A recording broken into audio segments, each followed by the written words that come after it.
et son intégration dans le réseau commercial Aoussa puis Dioula.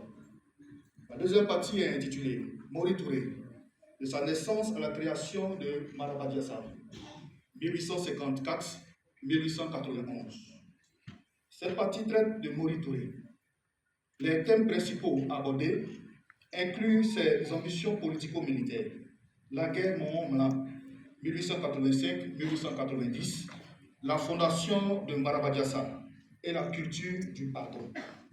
La troisième et dernière partie de l'ouvrage a pour titre Marabadiassa de la conquête coloniale à l'établissement des pouvoirs coloniaux, 1893-1959. Cette partie examine soigneusement le rôle des Touré dans le contexte colonial ainsi que le processus de décolonisation pour la période comprise entre 1893 et 1959.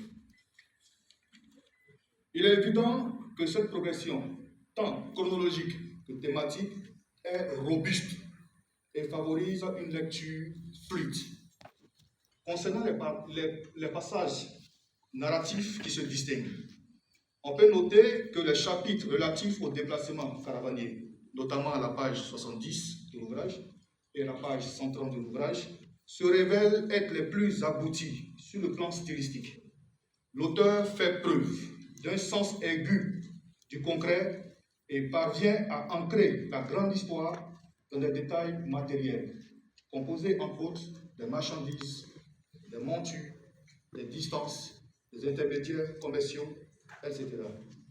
Le chapitre consacré à la culture du pardon, qui se trouve à la page 195, se distingue par sa grande originalité. L'auteur illustre comment Mori Touré transforme sa posture militaire en une autorité morale et diplomatique.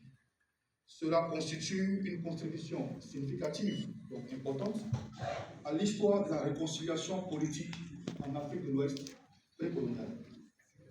Concernant l'appareil des sources orales de qualité, il est important de retenir que les informateurs sont identifiés par leur prénom, leur nom, leur âge, leur statut social, le lieu précis de l'entretien ainsi que sa date exacte. La liste des personnalités interrogées au nombre de 52 présente une qualité exemplaire pour ce type de recherche.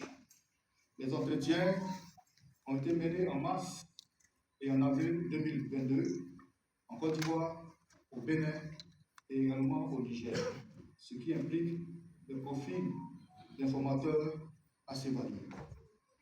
D'après ce qui vient d'être exposé, il est possible d'indiquer que le livre de M. Sidi Tiemoko Touré constitue un travail de grande valeur. Il se positionne à la croisée de la monographie familiale, engagée, et de l'histoire académique rigoureuse.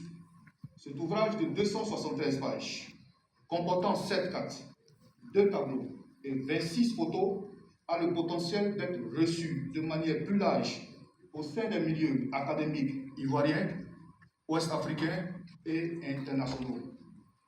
Pour terminer, en l'état actuel de connaissances, ce document constitue une contribution précieuse et bienvenue à une mémoire trop longtemps oubliée.